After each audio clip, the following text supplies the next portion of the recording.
नमस्कार, मी मयुरी आणि आपण पाहत आहात 7 स्टार न्यूज।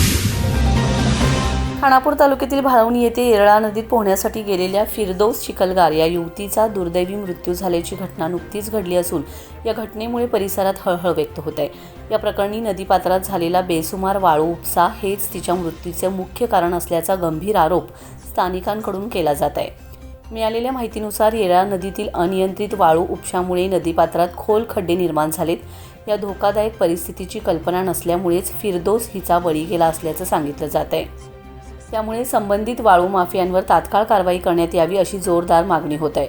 दरम्यान या घटनेच्या निषेधार्थ आणि पीडित कुटुंबाला न्याय मिळावा यासाठी शिकलगार जमात ट्रस्ट व सांगली जिल्हा शिकलगार जमात ट्रस्ट यांच्या वतीने तहसीलदार यांना निवेदन देण्यात आले। सांगली जिल्हा अध्यक्ष याकूब शिकलगार यांच्या हस्ते हे निवेदन सादर करण्यात आले। या निवेदनात फिरदौस शिकलगार हिच्या मृत्यूस जबाबदार असलेल्या वाळू उपसा करणाऱ्यांवर गुन्हे दाखल करून कठोर कारवाई करावी, तसेच मृत मुलीच्या कुटुंबियांना शासनाकडून तातडीने आर्थिक मदत व योग्य भरपाई देण्यात यावी अशी ठाम मागणी करण्यात आली। निवेदनावर राष्ट्रीय अध्यक्ष नौशाद शिकलगार, सांगली जिल्हा अध्यक्ष याकूब शिकलगार, सचिव अशरफ शिकलगार यांच्यासह इतर पदाधिकाऱ्यांच्या सह्या आहेत। भाळवणीचे लुकमान शिकलगार, तौफिक शिकलगार, इक्बाल शिकलगार, जहांगीर शिकलगार, नजमा शिकलगार, निलोफर शिकलगार यांच्यासह निवेदन देताना शिकलगार समाजातील बांधव मोठ्या संख्येने उपस्थित होते।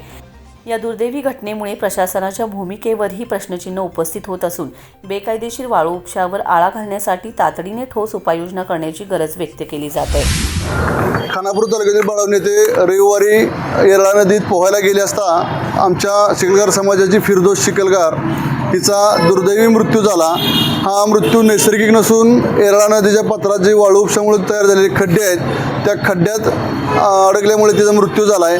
तर जे वाळू माफिया आहेत, जे वाळू उपसा करणारे आहेत, त्यांच्यावर योग्य ती कारवाई झाली पाहिजे आणि फिरदौसला न्याय मिळाला पाहिजे यासाठी आम्ही आज तहसील कार्यालयात साहेबांना निवेदन दिलेलं आहे आणि साहेबांनी योग्य ती कारवाई करून आम्हाला न्याय द्यावा अशी आमची मागणी आहे।